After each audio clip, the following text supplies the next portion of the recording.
So I want to give a few more reasons why we're doing this series. First, we are living creatures who will experience grief. And right now, we are a community experiencing a lot of collective grief as well. That is so true. Yeah. There's no hiding from it. There is none. Nope. No. You can't, you can't even consciously stick your head in the sand and avoid this. No. There's been a community loss of a sense of safety, loss of trust in institutions, I think of community connections, of our understandings even of right and wrong, kind of these moral injuries, this loss of sort of the essence of how we feel our fellow humans are. And even if this stuff is manufactured, even if what we're being told is not true, we are still going to experience a loss, a grief, a collective loss from this. So second, related, we don't do grief well in the US. Maybe other folks in other countries can resonate. We often treat it like an inconvenience, something to get over as quickly as possible.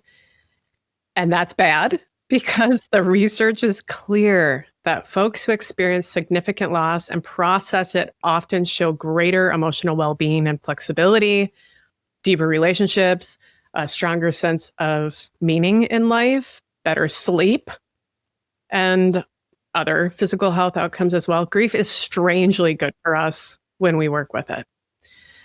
Third, grief has really become an individual thing to process alone.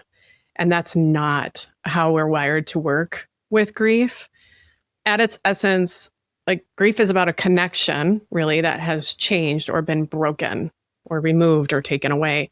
And because of that loss of connection, it's a pain that so often needs connection to move through. Fourth, grief hits so differently. And as much as I appreciate the normalization of grief that frameworks like the 5 stages of grief can offer, grief just doesn't show up so ordered like that. I think in the stuff that's really knocked me down in life, those stages of grief just, I didn't hit anger until probably, 15 years later. So a slow burn. Real slow burn.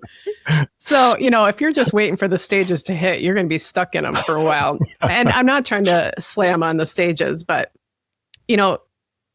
grief is really complex. It's unique for each and every one of us. And as I'm slamming those stages for a moment here, it is still really helpful to give it some language and expectations. So I appreciate those 5 stages. It's helpful to lean on a framework, but we need something that's flexible, something that's kind of holistic, maybe, dare I say, more accurate.